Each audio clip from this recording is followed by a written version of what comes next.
हमारी संस्कृति, हमारे संस्कार सदा रहें हमारे साथ। सब्सक्राइब करें तिलक। तुम्हारा एक एक शब्द मेरे हृदय पर ब्रह्मास्त्र बनकर गिर रहा है। जो तुम्हारी व्यथा है वही मेरी भी व्यथा है।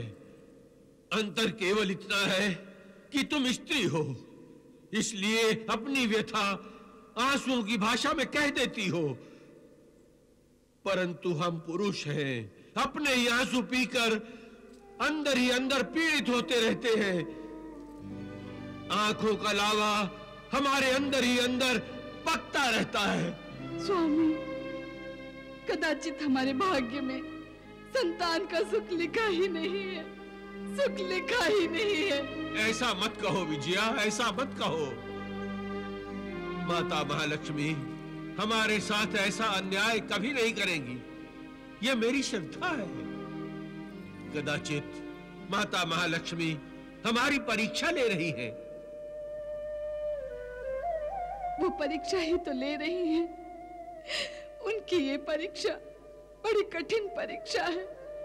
हे मैया, क्या आपकी ममता की वर्षा हम पर कभी नहीं होगी?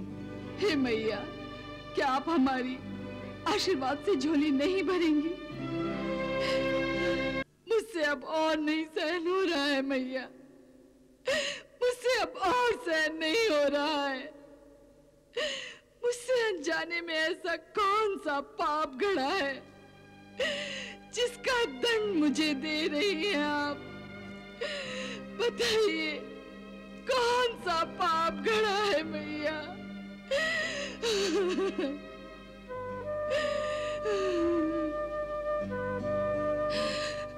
विजया। महाराज। भरे दरबार में मुझे धीरज देने वाली विजया स्वयं धीरज खो चुकी है। हे महाराज, आपने राज दरबार में जो भी कुछ देखा था वो तो एक अकस्मात आवेश था। आप पर झूठे आरोप लगाए जा रहे थे जिससे मेरा मन व्यथित हो गया था।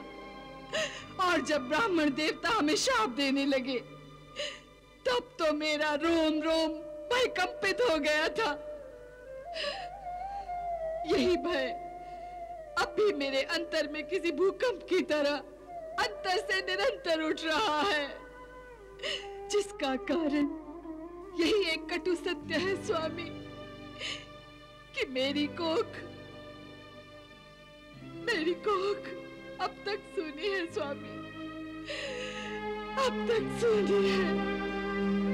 इस महल की दीवारों ने अब तक किसी कोमल बालक की किलकारियां नहीं सुनी है, किसी बच्चे के रोने का संगीत नहीं सुना है स्वामी। विजया, इतना भावुक होना ठीक नहीं है।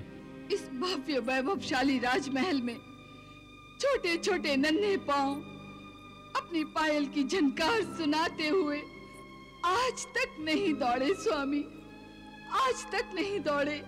बस करो विजया, बस करो। तुम अपनी ममतामयी भावना के रीले में मुझे भी बहा ले जाओगी।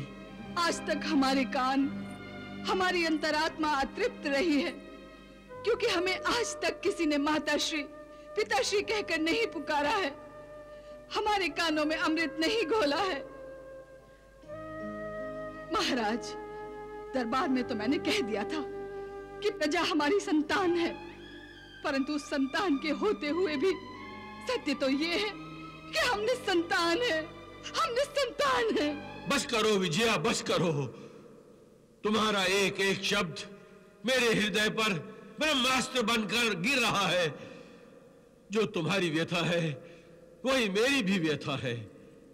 अंतर केवल इतना है कि तुम स्त्री हो, इसलिए अपनी व्यथा आंसुओं की भाषा में कह देती हो, परंतु हम पुरुष हैं, अपने ही आंसू पीकर अंदर ही अंदर पीड़ित होते रहते हैं। आंखों का लावा हमारे अंदर ही अंदर पकता रहता है। स्वामी, कदाचित हमारे भाग्य में संतान का सुख लिखा ही नहीं है, सुख लिखा ही नहीं है। ऐसा मत कहो विजया, ऐसा मत कहो। माता महालक्ष्मी हमारे साथ ऐसा अन्याय कभी नहीं करेंगी, यह मेरी श्रद्धा है। कदाचित माता महालक्ष्मी हमारी परीक्षा ले रही है। वो परीक्षा ही तो ले रही है। उनकी ये परीक्षा बड़ी कठिन परीक्षा है। हे मैया, क्या आपकी ममता की वर्षा हम पर कभी नहीं होगी? हे मैया, क्या आप हमारी आशीर्वाद से झोली नहीं भरेंगी?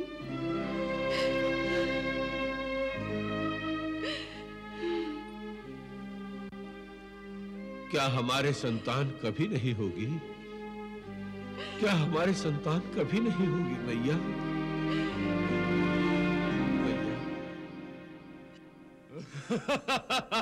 असुरेश्वर, भैरव तो केवल अपने पैरों की चाप से ही शत्रुओं की सिट्टी गुम कर देगा। महाराज, पुत्र प्राप्ति की खुशी में अपनी प्रजा को भी सम्मिलित करना चाहिए। केवल प्रजा ही क्यों महामंत्री, हम तो अपनी खुशियों में शत्रुओं को भी सम्मिलित करना चाहेंगे। हम तो राजा रत्नाकर को भी अपनी खुशियों में सम्मिलित करना चाहेंगे। सेनापति, आज्ञा महाराज। तुम राजा रत्नाकर को यह संदेश भेज दो कि तुम अपने सिंहासन के लिए युवराज को जन्म ना दे सके, परंतु हमने युवराज को जन्म दिया है, इसलिए वो हमारे पुत्र के लिए अपना सिंहासन खाली कर दे। दुर्जय, दुर्जय, यदि तुम किसी को सुख नहीं दे सकते तो दुख तो मत दो। निर्भय प्राण, दूसरों को दुख देकर ही असुरों को सुख की प्राप्ति होती है। सेनापति, आदेश का पालन हो। साथ साथ राजा रत्नाकर के राज्य में आतंक की आंधी चलाकर रत्नाकर की प्रजा को कह दो, पहले दुर्जय आक्रमण करता था, अब दुर्जय के साथ साथ उसका पुत्र भैरव भी होगा।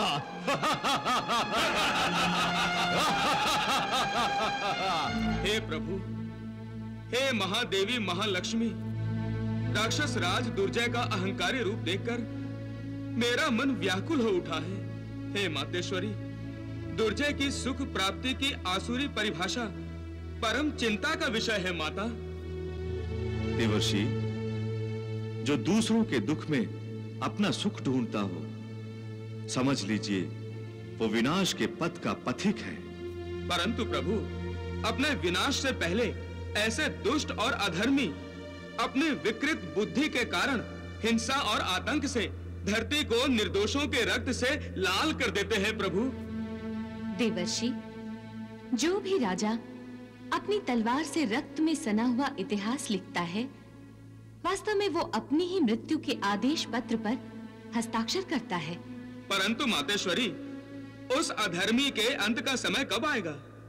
पुत्र प्राप्ति के बाद तो दुर्जय अधिक उन्मत्त हुआ है और उसने आपके परम भक्त राजा रत्नाकर और रानी विजया के घाव पर नमक छिड़ककर उन्हें दुख ही पहुंचाया है। देवर्षि, आपको राजा रत्नाकर और रानी विजया के दुखों की चिंता है ना? जल्दी ही वो भी सुखी होंगे। देवर्षि, आप जानते ही हैं, जो भी कुछ होता है विधि के विधान अनुसार ही होता है। राजा रत्नाकर तो समुद्र राज का ही रूप है। वो जानते हैं कि समुद्र की तरह मनुष्य के जीवन में भी ज्वार भाटा का उतार चढ़ाव होता है। ज्वार भाटा जो सृष्टि का ही चक्र है, दुख के बाद सुख और सुख के बाद दुख। अमावस की काली रात के बाद ही तो चांदनी छिटकती है। रत्नाकर और विजया का जीवन भी शीघ्र ही आनंद के दिव्य प्रकाश से प्रकाशित होगा और मैं उन्हें इसका साक्षात्कार भी करवा रही हूँ। नारायण नारायण, आपकी लीला अगाध है मातेश्वरी। प्रणाम माते।